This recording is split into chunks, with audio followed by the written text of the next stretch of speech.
Good evening, folks. Welcome back to the channel. Been a few days since I did a video. I picked up this little lamp. I picked up this Courier, pretty nice.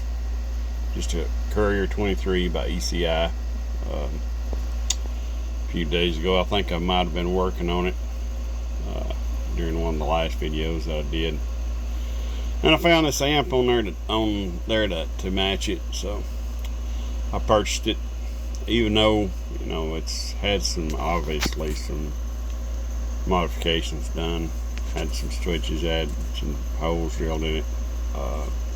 Got the radio working fantastic, and haven't even recapped it yet. It's fully functional. Got good receive. Signal meter's working. It's working in the signal meter.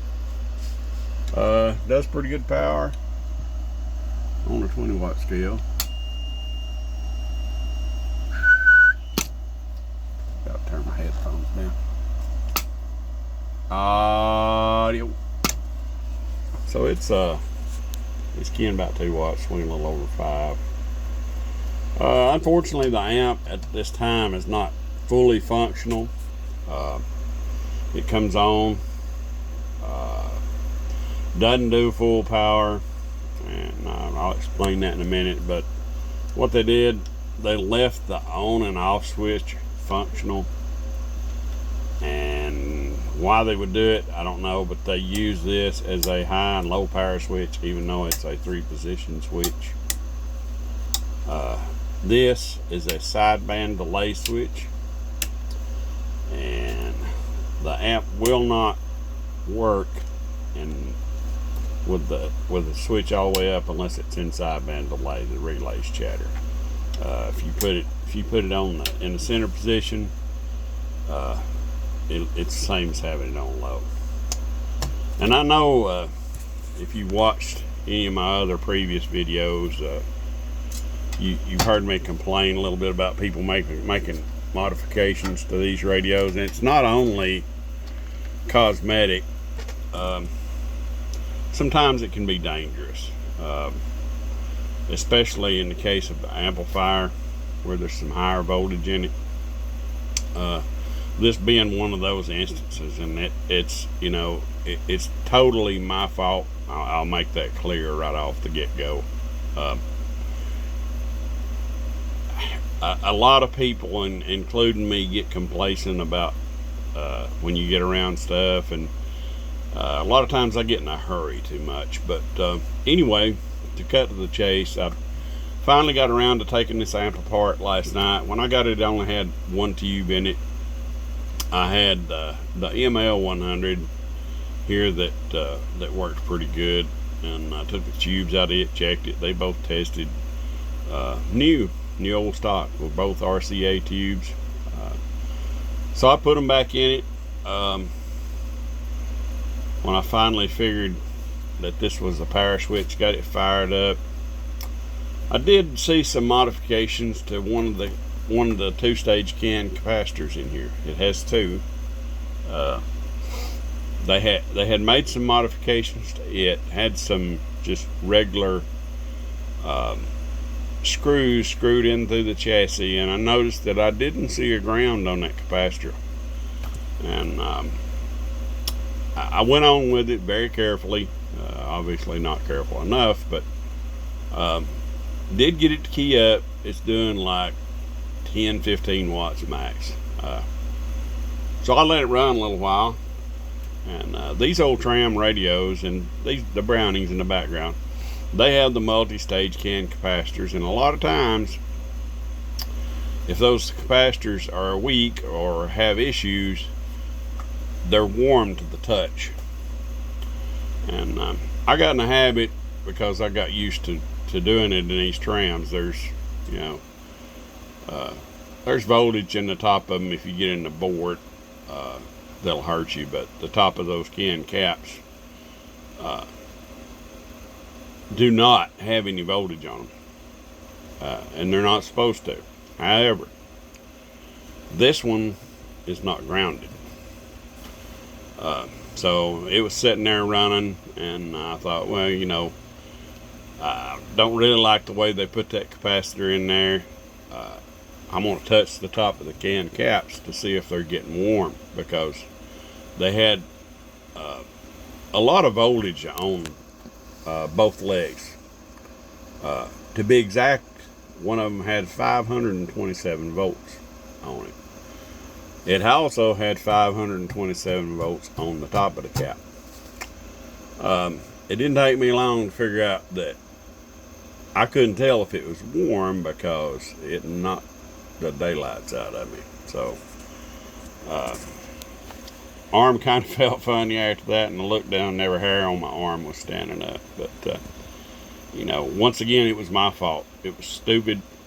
I should have let it run, and when I turned it off, well, I should have checked the top of it with the voltmeter is what I should have done. I checked the bottom of it, and I should have known by it not being grounded that there was a possibility that it would have had voltage to the case, and it does. So that's going to change. I'm going to go through it.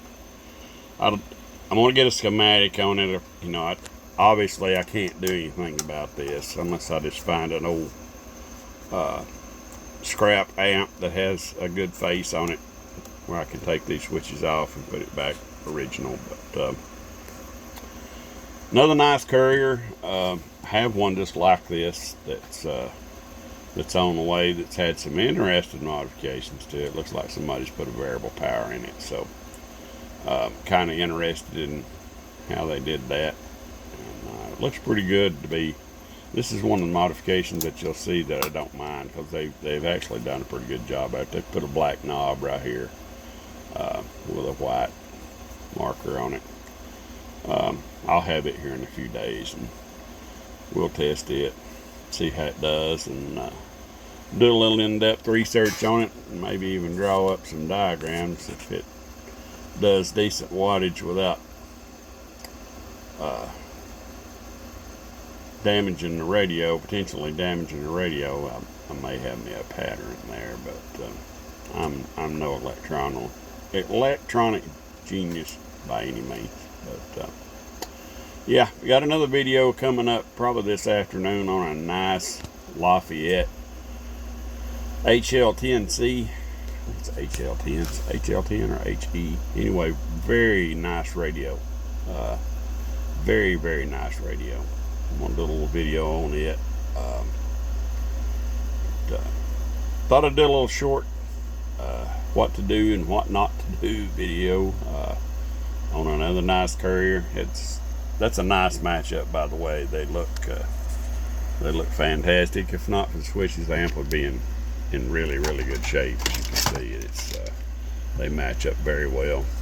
And a buddy of mine has one of the blue ones. I actually thought this was blue. It looked blue in the pictures when I bought it, but it turned out that it's black. But that's fine. I have two of these black radios,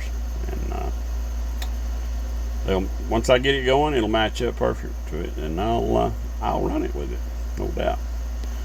Okay, hope everyone has a great week. What's left of it. Today's hump day. Do a little work to make a little extra radio money this week. May find something I want. So, good evening. Thanks for dropping in. Notice we've been getting several views, a few more subscribers. That's a good thing. And by the way, I'll talk a little bit about a sideband net that I ran into on channel 16, and give you all the info on it. They have a sideband net on I think it's Wednesdays and Thursday nights, and they have a Facebook page. Nice folks. Talk to them on the radio and then join their Facebook page. I'll get all that information jotted down for y'all. They do all 23 vintage sideband radios. Whether it be tube type or transistor, there are 23 channel sideband radios on channel 16 on the 23 channel 11 meter band. So almost forgot to mention that. But good evening. Keep spreading the word about these old radios. Invite people to come see us. join if they want. If they not, they can just watch the videos. That's fine. I'm not in it for notoriety. I'm in it for the notoriety of these radios. So, good evening, folks. Have a fine afternoon. Shoe Shine Boy, Southeast Tennessee, Vintage CB Radio at its best. Have a good evening.